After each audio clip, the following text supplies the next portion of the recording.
My name is Inspector John West. I was... Take your time, Mr. West. Deep breaths. You want a drink? Whiskey. Hold the rocks. Hold the rocks. Hilarious, Mr. West. Fuck you.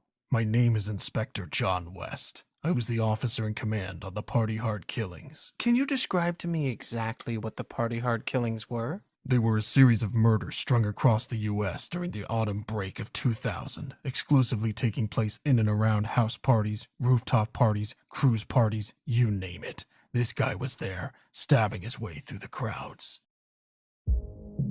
And what was the motive, Mr. West? This guy, he just wanted some peace and quiet. Maybe you should start from the beginning, Inspector.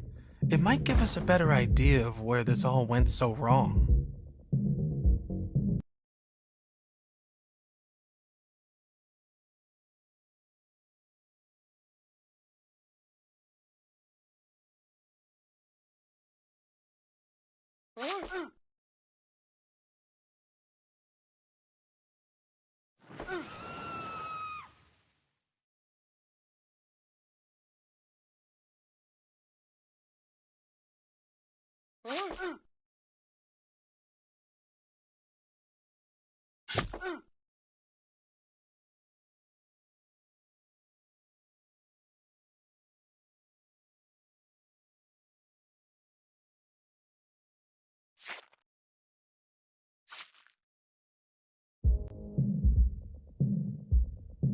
One of my officers responded to a call near North Beach. It was the end of April, so typically a bunch of the college kids in the area were getting hammered instead of prepping for their finals. If only the stupid bastards knew.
You arrived at the scene after the assailant had fled, correct? A little after 3 a.m., yeah. Were you aware of his current mental state at the time, Mr. West? His mental state?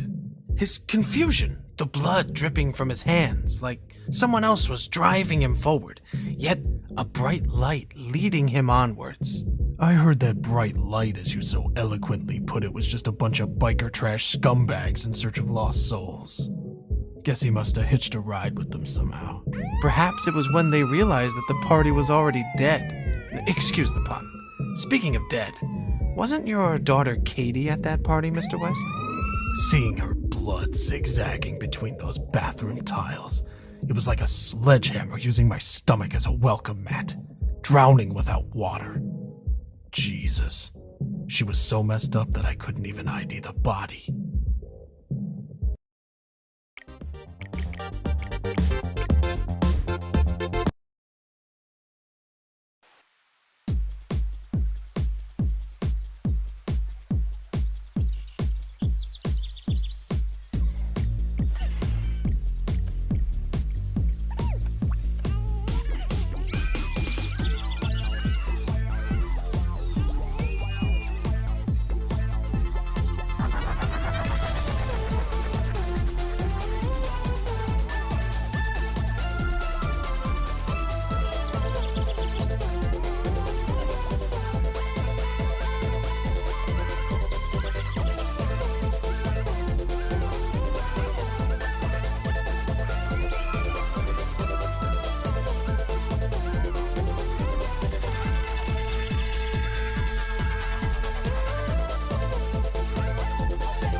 took me off the case after what happened with Katie.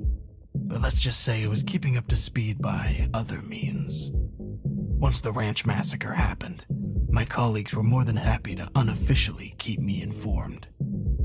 It seemed obvious to me that this was just the beginning, and I had Las Vegas down as one of the contenders for the next attack. Of course, the problem is that Las Vegas is one hell of a landmass to keep a watchful eye over. The kicker is that he was spotted leaving the scene on a shuttle bus. A goddamn bus. So you're saying the perpetrator was calm even after what he'd just done? I'm saying this guy was a fucking psycho. Please, Mr. West, try to stay professional. You're a funny guy. Either way, still don't know how he evaded the entire police force descending down on him. It was like the devil was on his side.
The Vegas killings were the ones that really threw this son of a bitch into the spotlight. That's when the papers started calling him the party-hard killer. 2 massacres in one night. He had the gall to stalk the streets with cops all around him, sectioning off the city. and he'd simply pick another spot to call his killing ground. But you know, Mr. West, the city, this living, breathing organism doused in lights and scars, it can really bring feelings bubbling up to the surface for some people. Is that so? Why a roof party then? It made no sense with his MO. On the contrary, Mr. West, I'd suggest it made perfect sense, being so close to the sky, yet behaving like worms. Perhaps he felt that those people simply deserved to be back in the dirt, where they belonged.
Then, there was nothing.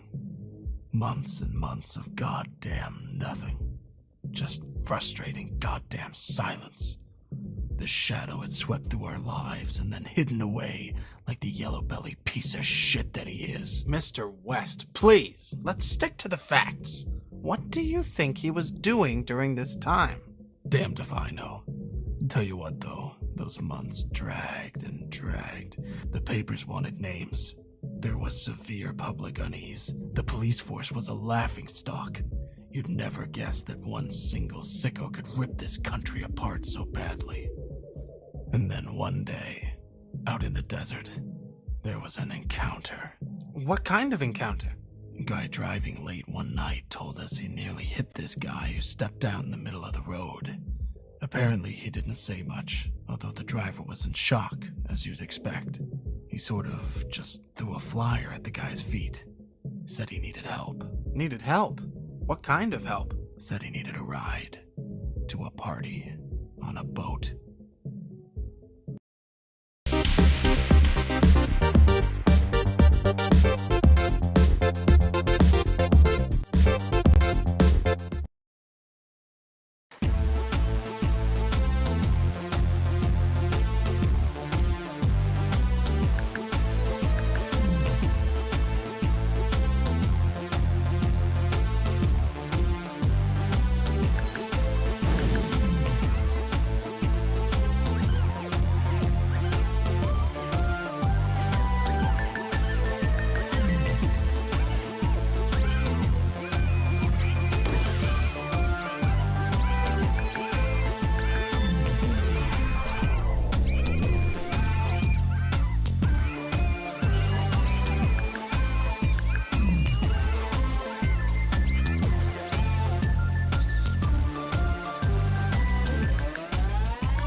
Ah, yes, I heard about the cruise liner disaster.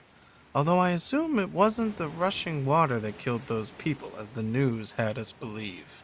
Sometimes it's easier to keep the people safe by shielding them from the truth. Yes, well, that's an interesting sentiment, although I'm guessing the people on that boat may have felt a bit shortchanged. Though while we're on the topic of truth, you were about to discover a truth of your own, am I right, Mr. West? The girl. Yes, the girl. Tell me about the girl, Mr. West. From what I understand, she'd been following him since he first began his descent to madness. Stalking him, perhaps? Label it what you want. Seems like she was a fan of his work. Wanted to study his methods, as sick as it sounds. She was always a troubled child. You seem to be well acquainted with our newly found heroine, Mr. West. And you know exactly why, you son of a bitch. It was Katie. It was my daughter.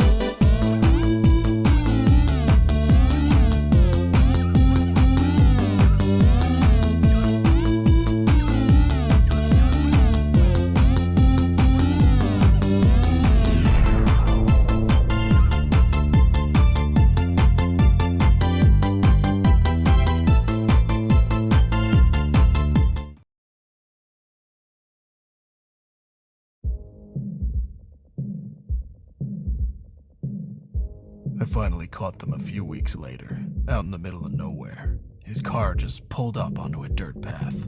What was he doing, Mr. West? I'd been staring at photos of Katie every night for the last month. The ink had started to run off where I'd been pressing the corners so tightly. What was he doing, Mr. West? He was admiring his handiwork. I wouldn't worry, Mr. West. The chances are it's what she wanted anyway. To be one of his works of art, so to speak. Fuck you! I was ready to put a bullet in the back of his head there and then. It would have been so easy, so satisfying. It was what he deserved. What changed your mind? I'm a cop, Darius. The American people rely on figures like myself to uphold the law. Killing him would have made us one and the same. How very noble of you, John. Once again, fuck you. But you know, the world has a funny way of showing gratitude for such selfless acts. I assume you're referring to the blinding light that apparently engulfed your car. I still have no idea what it was, or what caused it. I guess this terror of darkness has somehow found a friend in the light. And of course, when I came to, I found my car had made a strong connection with rather incompatible foliage. Worse still, my back seat was devoid of serial killers.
The descent, a violent maelstrom.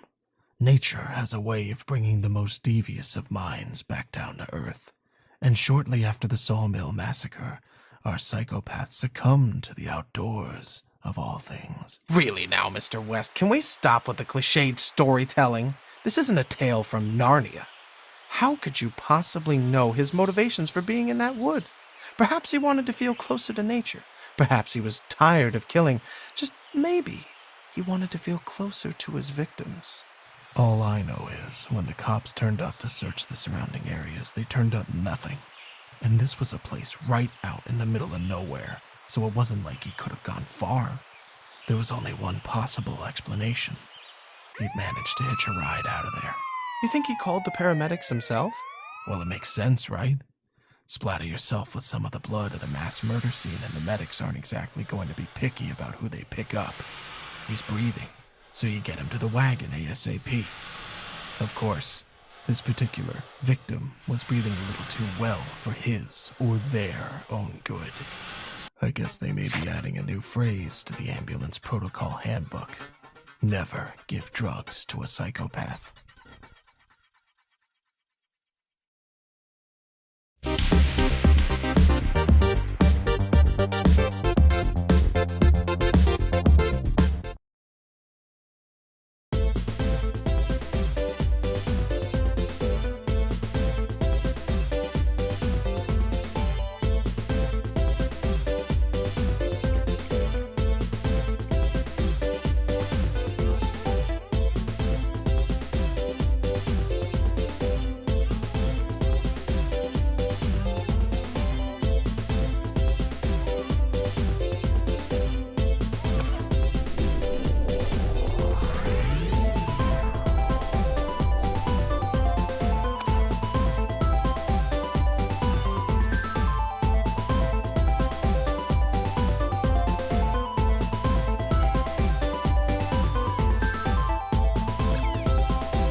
His craft continued onwards for the next few weeks at pretty full force. As I understand it, his newfound experience with medicinal drugs really got him fired up, correct? He just became unrelenting, and the public were completely losing confidence in the police force.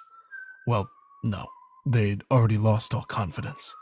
Now they were forming task forces and going out onto the streets themselves looking for him. He even had followers by this point, groups of people who saw what he was doing as some kind of means to a human utopia. We just couldn't keep up with him.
we're getting close to the end of the story. Isn't that right, John?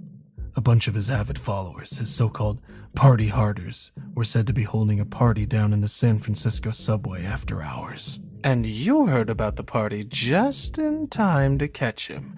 Is that correct? That's what I was hoping. What was your plan exactly? The last time you encountered this man, it didn't exactly swing in your favor. I knew exactly what I had to do. It was plain and simple. He had to be stopped.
So, tell me, John, did you find what you were looking for down here? You fucking tell me, Darius. You know, John, we're not really that different, you and I. You can make out like you're the heart of gold and I'm the malicious prick here, but you never really tried to stop me, did you? You say that like I had a choice. You always had a choice, John. You know that. You're not weak. You allowed me to do these things, John, and now you want to justify it all to yourself. Wash your hands clean of any wrongdoing. I'm not like you. Come on, John. Sooner or later you're going to have to admit it to yourself. You enjoy the rush just as much as I do. The splatter, the silence. Do they really deserve this? John, look around you. The world is falling to shit. These people, they don't realize how good they've got it. We're doing them all a favor. John, you just spent the last half hour sat here trying to convince yourself what we're doing is wrong. What have you learned? Someone needs to be thinking about the bigger picture, I guess. There you go, John. You get it now. Let it go. Come on, Darius. Let's go home.